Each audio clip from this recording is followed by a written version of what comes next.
Shalom, selamat pagi.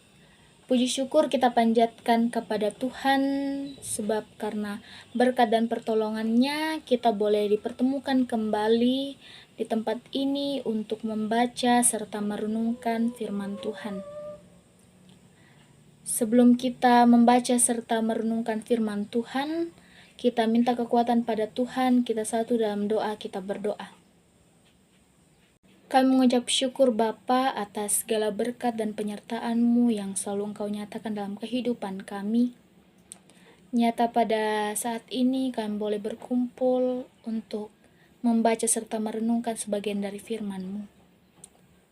Biarlah firman yang akan kami baca dan kami renungkan bersama bisa menjadi bahagian dalam hati kami dan kami boleh terapkan dalam kehidupan kami tiap hari. Engkau memberkati hamba yang akan memberitakan firman-Mu, biarlah hamba boleh berkata-kata sesuai dengan kehendak-Mu. Ini doa dan ungkapan syukur kami ya Bapa. Haleluya, amin. Pembacaan kita pada hari ini terambil dalam Matius 5 ayat 13-16. Matius 5 ayat 13-16. Garam dunia dan terang dunia. Kamu adalah garam dunia. Jika garam itu menjadi tawar, dengan apakah ia diasinkan? Tidak ada lagi gunanya selain dibuang dan diinjak orang. Kamu adalah terang dunia, kota yang terletak di atas gunung tidak mungkin tersembunyi. Lagi pula orang tidak menyalakan pelita lalu meletakkannya di bawah gantang, melainkan di atas kaki dian sehingga menerangi semua orang di dalam rumah itu. Demikianlah hendaknya terangmu bercahaya di depan orang, supaya mereka melihat perbuatanmu yang baik dan memuliakan Bapamu yang di surga. Amin. Memulai khotbah ini, saya ingin bertanya, bagaimana rasanya ketika berada di satu ruangan yang gelap gulita, tidak ada cahaya sama sekali. Pasti kita tidak bisa melihat apa-apa. Kita hanya bisa merasakan segala sesuatu lewat sentuhan kulit atau penciuman. Lalu ketika terang itu datang, maka ia akan menelan kegelapan. Kita pun akhirnya bisa melihat segala sesuatu di dalam ruangan tersebut. Untuk menjadi terang yang menerangi banyak orang, pastilah akan banyak penderitaan yang harus kita rasakan dan alami. Dalam tugas luhur ini, tidak ada ruang untuk cinta diri. Tidak ada sesuatu yang boleh kita jadikan sebagai milik yang harus dipertahankan, sebab di mana hartamu berada, disitulah hatimu berada. Orang tua, saudara yang terkasih dalam Kristus Yesus, tema kita pada saat ini jelas mengatakan bahwa menjadi terang bagi sesama. Tuhan menjadikan kita seumpama garam dunia, agar kita berdampak bagi sesama, baik melalui perkataan dan tingkah laku kita. Dalam bacaan kita pada Matius 5 ayat 13-16, arti terang ialah cemerlang, bersinar, gemilang, cerah, jelas, bening, manis, enteng. Jika di dalam kehidupan ditetapkan dan dipilih Tuhan menjadi terang dunia, maka kita mempunyai potensi dan berdampak bagi dunia. Bisa kita perhatikan bersama Bapak Ibu Saudara yang terkasih, sebagai contoh tokoh yang dipakai oleh Tuhan memiliki latar belakang yang hancur, seperti perempuan Samaria yang punya 5 selingkuhan. Ketika berjumpa dengan Yesus saat itu, ia memutuskan 5 pria selingkuhan dan menyerahkan dirinya sepenuhnya kepada Yesus.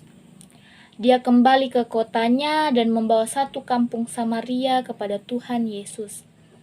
Jadi di sini Bapak Ibu Saudara semuanya, saya mau menyampaikan bahwa jangan pusing oleh perkataan orang lain, karena sesungguhnya mereka tidak mempunyai andil dalam menciptakan kita. Bapak Ibu Saudara yang terkasih dalam Kristus Yesus, Tuhan tak pernah melihat kita dari latar belakang yang sekarang ada pada diri kita. Tuhan tidak pernah memandang kita rendah sekalipun.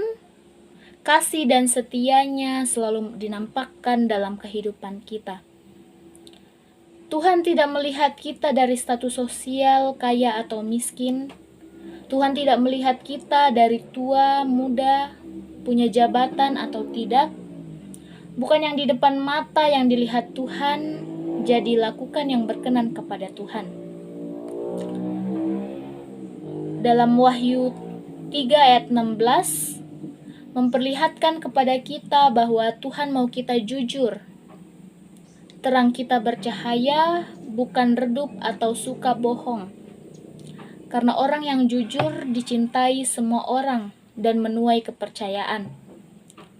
Di dalam kehidupan kita, jangan sampai kita mengatakan bahwa kita merasa putus asa dalam hidup ini. Merasa bahwa tidak berharga. Melainkan Tuhan mau terang kita bercahaya. Tuhan mau kemurahan hati kita bercahaya, bukan redup. Murah hati selalu bergandengan dengan mujizat. Artinya, banyak murah hati sama dengan banyak mujizat. Sedikit murah hati sama dengan sedikit mujizat. Tidak ada murah hati sama dengan tidak ada mujizat. Bacaan kita pada saat ini, Bapak Ibu yang terkasih dalam Tuhan, mengatakan bahwa biarlah terangmu bercahaya, sebab jika terangmu bercahaya, Tuhan akan menggantikannya berlipat kali ganda.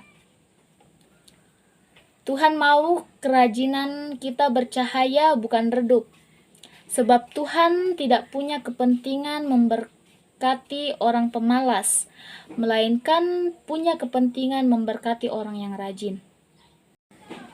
Bapak, Ibu, serta saudara yang terkasih dalam Tuhan, lakukan yang terbaik untuk Tuhan. Ada 3 hal prinsip terang. Terang itu berbeda, menyolok dengan gelap. Terang tidak bisa disembunyikan atau memberi pengaruh.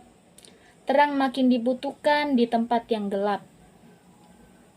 Jadi, Bapak, Ibu, serta saudara yang terkasih dalam Tuhan, biarlah terang itu bercahaya dimanapun kita berada, di tengah keluarga, bahkan bagi dunia. Karena Tuhan punya iman untuk memakai kita jadi berkat bagi dunia ini. Amin firman Tuhan.